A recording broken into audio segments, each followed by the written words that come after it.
In the past few days, Victoria hasn't been feeling well. She even skipped her sister's party. But at the last moment, she agreed, deciding that everything would be okay.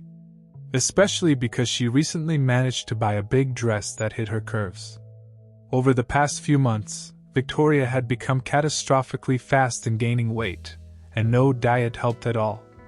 The woman even joked sadly that now she gained weight literally like a glass of water. And now, sitting at the festive table, Victoria looked thoughtfully at her glass of wine and listened to another toast in honor of the birthday girl, when suddenly she was hit by the first wave of pain.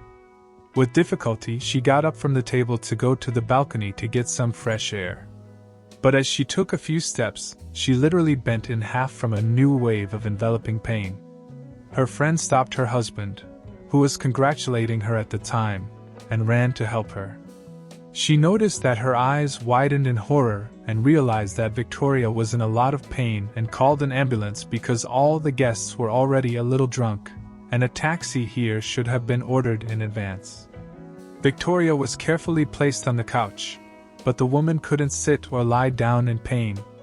The whole time before the ambulance arrived seemed like an eternity to her, and she was already seriously thinking that she was dying.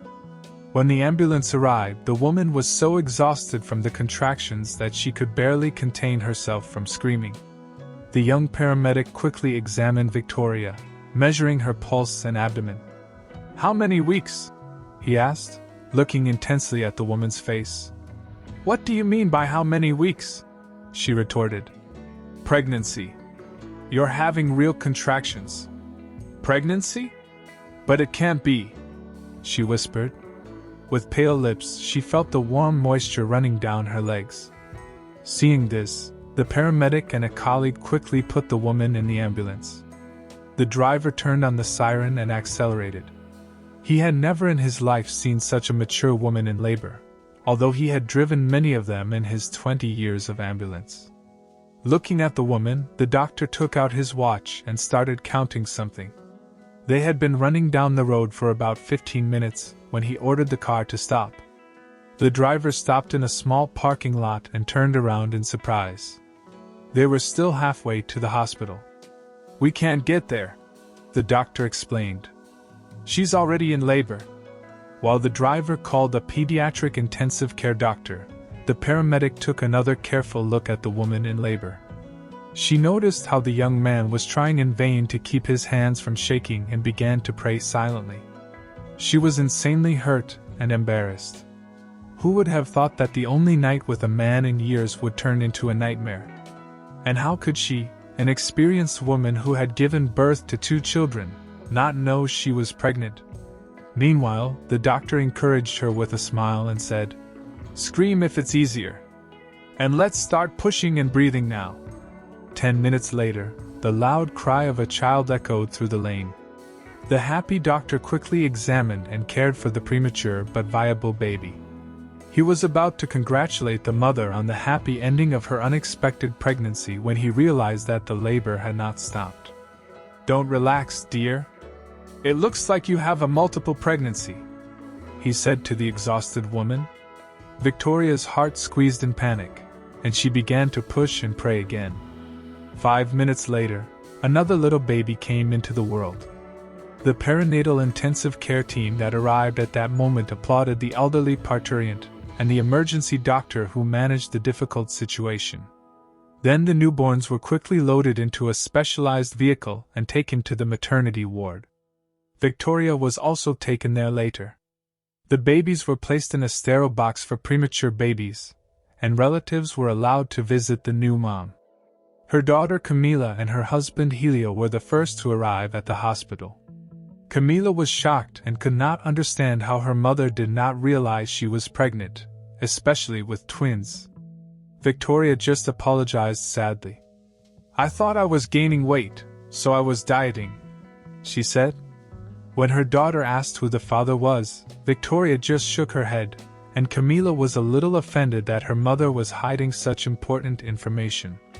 At that moment, Camila turned to her husband for support, and raised her eyebrows in surprise.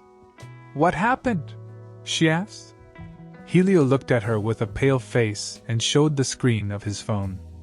The nurse on duty kindly took pictures for Victoria of her newborns since she had not yet been allowed to visit them. It was these photos that Helio was looking at. Camilla looked at the photos again. At first, she didn't understand what had upset her husband, and then she shuddered and transferred her angry eyes to her husband. "How dare you!" she exclaimed. The neonatal intensive care unit babies had large birthmarks on their right shoulder. Exactly the same as on Camilla's husband's shoulder. The man looked indignant at his wife and said, "Dear, come on, how can you think that?" "Then how do you explain this?"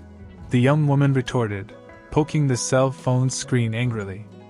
Helio just shrugged his hands. "I don't know, these birthmarks in our family have been passed down from generation to all the men in my family. My grandfather had them, my father, me. But I swear, I have nothing to do with your mother's baby." Camilla waved her tired hand and said that everything was so clear to her and that she was going to ask for a divorce. After that, without looking at her mother, she left the room, slamming the door shut. Frustrated, Helio looked at his mother-in-law and said, "Please try to explain to your daughter that I have nothing to do with this, and that this is some terrible coincidence. She's really going to ask for a divorce, and I don't want to lose her because I love her." And then, Helio ran to catch up with Camilla on the way. Victoria felt very bad and ashamed. She was terrified that she couldn't tell them who the father of the children was. It was too much for her. The woman lay down, turned to the wall, and silently wept. Through her tears, she thought she was 60 years old, not 30, and not strong enough. Of course, now she felt much better, didn't smoke, and had no health problems. But that was today. What about in 10 years? These thoughts made the woman even more upset. Tired of crying after a while, Vivian looked at the ceiling, remembering how she got into the situation. At that time, before her marriage, her daughter's fiancé took her and Camilla to meet his father, who raised him. Loro was a retired military man and a widower. The atmosphere of the spacious countryside house was conducive to romance. In addition, Helio's father was a very kind and pleasant man who immediately liked Victoria. Immediately after dinner, Camilla and Helio went to the city, and Helio's father then convinced Victoria to spend the weekend at his house. Well, Victoria couldn't resist. In the morning, of course, the next day, she scolded herself, saying that she couldn't have a relationship between them. So, quickly, she called a taxi and left like a guilty girl. Victoria was sure there would be no consequences because of her age. But how wrong she was. At that moment, Victoria suddenly calmed down. She sat up in bed and told herself it was time to pull herself together and stop crying.